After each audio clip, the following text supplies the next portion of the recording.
Assalamualaikum warahmatullahi wabarakatuh. Alhamdulillahirabbil alamin wassalatu wassalamu ala asyrafil anbiya wal mursalin wa ala alihi washabbihi ajmain. Baik, hari ini saya nak membincangkan berkaitan dengan perkara yang baru dilaksanakan oleh Toll Plus, iaitu berkaitan dengan RFID, kan? Yang mana menjadi satu pembaharuan oleh penggiat tool ini, kan, dengan menukarkan smart tag ke RFID ini.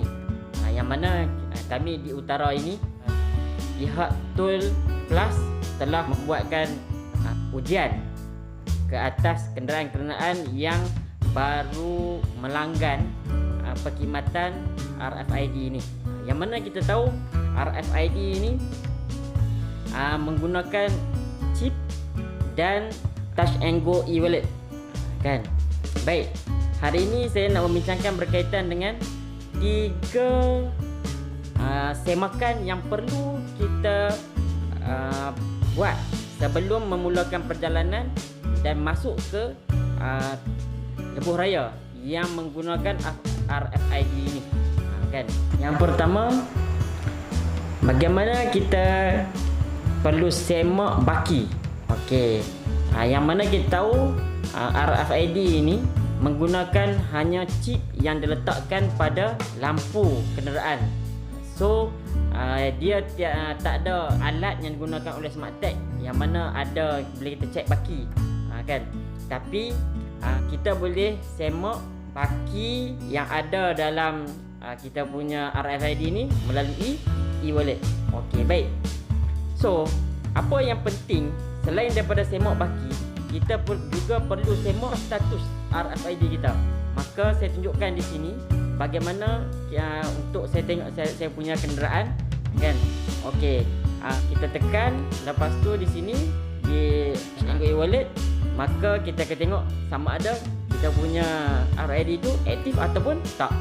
Maka itulah yang pertama. Sekiranya dia tak aktif, bila kita masuk ke dalam ruang RFID, maka dia punya palang tu takkan buka. Maka menjadi masalah lah sekiranya ada orang belakang, kan? Dia akan jadi masalah di situ. Maka yang pertama kita mesti cek status kita di RFID di Touch and Go e-wallet. Yang kedua, kita mesti semak ataupun cek kita punya keadaan chip yang ada pada lampu itu sebelum memulakan perjalanan, sebelum masuk ke tol. Kerana apa? Sekiranya terdapat halangan, sama ada apa-apa kertas ke ataupun taik burung ke yang berada di chip tersebut, apabila kita melalui tol, tidak akan dapat detect ataupun tidak akan dapat baca kita punya RFID. Maka palang tersebut akan tidak dapat buka, kan? Takkan waktu dah sampai ke situ baru kita nak pergi cuci, kan? Maka menjadi masalah kepada banyak perkara, kan? Mungkin orang belakang tunggu lambat dan sebagainya. Rupa-rupanya ada penghalang pada chip tersebut. Yang ketiga, ketika mana kita berada di RNR, sebelum memulakan perjalanan, semak ataupun cek dulu keadaan kita punya chip tersebut, sama ada masih ada ataupun telah diambil orang. Sekiranya diambil orang, maka terpaksalah kita buat laporan dan sebagainya, kan? Kita tak tahu, kan? Sebab macam-macam isu yang berlaku. Sebab benda tu duduk di lampu. Kiranya ada orang yang berniat tidak baik, maka boleh berlaku macam-macam, kan? Mungkin kita tengok, kita tak cek selepas kita parking di RNR. Lepas tu bila kita memulakan perjalanan, kita nak keluar daripada tu, tengok-tengok tak detect, rupanya orang dah ambil kita punya chip RFID yang berada di lampu kita, kan? Baik, itulah 3 benda yang saya ingin sampaikan. Mungkin cara ke kaedah ke ataupun apa-apa yang berkaitan dengan RFID ini telah dibincangkan oleh YouTuber lain.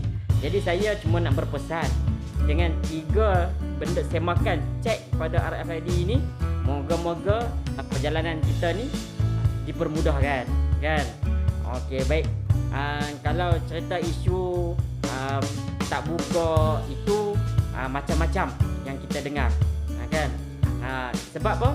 Kalau kita perasan masih ada lagi di tulisan pada palang di lorong RFID itu, kan, sedang diuji, kan. Maka kita fahamlah, kan, sekarang ni pihak tol itu sedang membuat ujian, kan. Macam-macam lah yang berlaku, ada yang masuk tak buka dan sebagainya, ada yang dah baru daftar lepas tu tak boleh dibaca dan sebagainya. Apapun, kita ambil langkah berjaga-jaga, siap siaga sebelum apa-apa yang berlaku, kan. Baik, itu saja daripada saya. Wabillahi taufiq wal hidayah. Wassalamualaikum warahmatullahi wabarakatuh.